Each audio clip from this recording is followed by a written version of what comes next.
चुनाव का अगले रात भयंकर होता है बंगाल में, लेकिन वो वेस्ट मिडनाम में एक दो घटना छोड़ ज्यादा कुछ कर नहीं पाया। एक हम लोग छुड़ा भी लिया।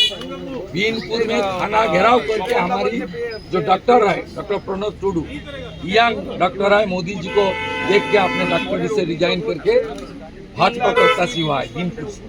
उन्होंने खुद रात 3 बजे तक धरना देकर जो 10 आदमी को अरेस्ट किया था छुड़ा।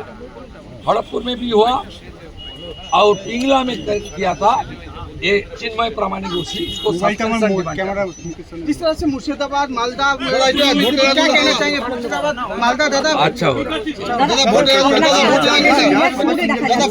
আজকে কি পরিস্থিতি দেখছেন? পরিস্থিতি পরিবর্তন। আর অভিযোগ কিছু করছিলেন, কিছু বিক্ষিপ্ত অশান্তি পিংলার কি অভিযোগ? চিন্ময় প্রামাণিক পোলিং এজেন্টদের অ্যারেস্ট। আচ্ছা, আরেকটা জিনিস, অনেক মানুষ আপনার সঙ্গে কথা বলছিলেন, কি কথা বলছেন তাদের সাথে? মূলত নারী নির্যাতন এবং চাকরি চুরি ভয়ঙ্কর ভাবে এই নির্বাচনে এফেক্ট করেছে। আর হিন্দুদের উপর অত্যাচার। একটা মহিলা বাড়ি থেকে ছুটে আসছে, কাঁদছে, বলছে হিন্দুদের আপনি বাঁচান, এরা যদি জিতে আসে আমাদের সকলের অবস্থা হরগোবিন্দ দাস চন্দন দাস করে। আর আরেকজন মাতা তিনি বললেন আমি ভোট দিতে যাচ্ছি, দিদিকে সবক শিখাতে, ওনাকে উচিত শিক্ষা দিতে ভোট দিতে যাচ্ছি। আর যুবকদের মধ্যে ভীষণ রিয়াকশন, 26,000 চাকরি চুরি, পশ্চিমবঙ্গে চাকরি নেই, এই ইস্যুতে ভোট করছে। আমি আপনাকে বলছি এত হিউজ অ্যান্টি ইনকামবেন্সি, 11 ভোটেও আমি পরিবর্তনের পক্ষে ছিলাম সিপিএম এর বিরুদ্ধে। আমি 11 ভোটেও এইরকম প্রতিষ্ঠান বিরোধিতা দেখিনি।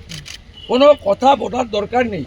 Everybody are ready to cast their vote in favour of lotus. 100% people are want change, including educated Muslim youngs also. আমি আপনাকে বলছি আমি 21-এ 400 ভোট পেয়েছিলাম মুসলিম ভোট, এবারে আমি 4000-এর বেশি মুসলিম ভোট এখান থেকে পাবো। সব গুন্ডাদের বোতলবন্দি করেছে সিআরপিআর ইলেকশন কমিশন।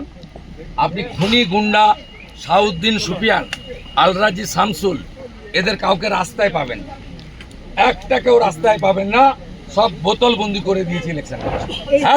একজন মহিলা বেরিয়ে এসে আপনাকে বললেন আমাদের বাঁচান, মানে আরে মোবাইলটা সামনে ধরে আছে আপনাকে ধরে, এবং আরে অভয়া দাদা সামনে দাদা আর কি করে রিঅ্যাকশন দাদা এদিকে নারী নির্যাতন যা হয়েছে, মুখ্যমন্ত্রী যেভাবে ধর্ষকদেরকে আড়াল করেছেন, এই জন্য সমস্ত মহিলারা পশ্চিমবঙ্গে সুরক্ষা চায়।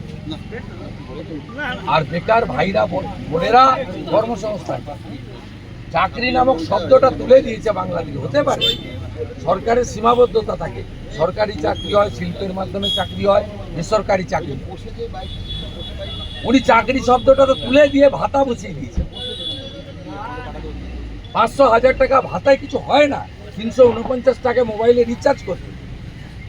এই নন্দীগ্রামে 30,000 যুবক বাইরের রাজ্যে চলে গেছে। ওরা আমাকে বলেছে যে গুজরাটে, মহারাষ্ট্রেতে আমরা কামাই করে এখানে পাঠাই, মা বাবা খায়, আমরা বিজেপিকে এখানে আনবো, তাহলে কাজ এখানে পাবো, বাইরের রাজ্যে যেতে হবে। 1 কোটি বাইরে থাকা পরিযায়ী এসেছে, 102টা স্পেশাল ট্রেন। আপনি দেখবেন কি অবস্থা।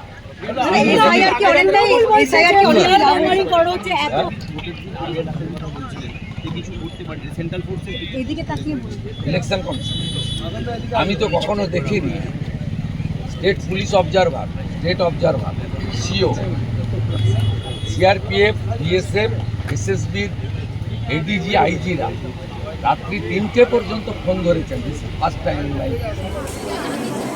হাত নিয়ে একটু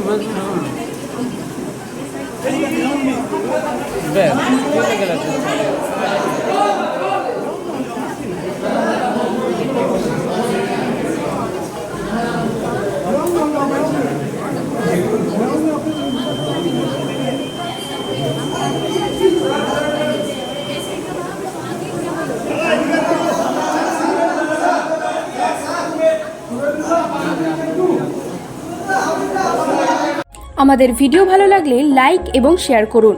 কমেন্ট সেকশনে গিয়ে জানান আপনাদের মতামত।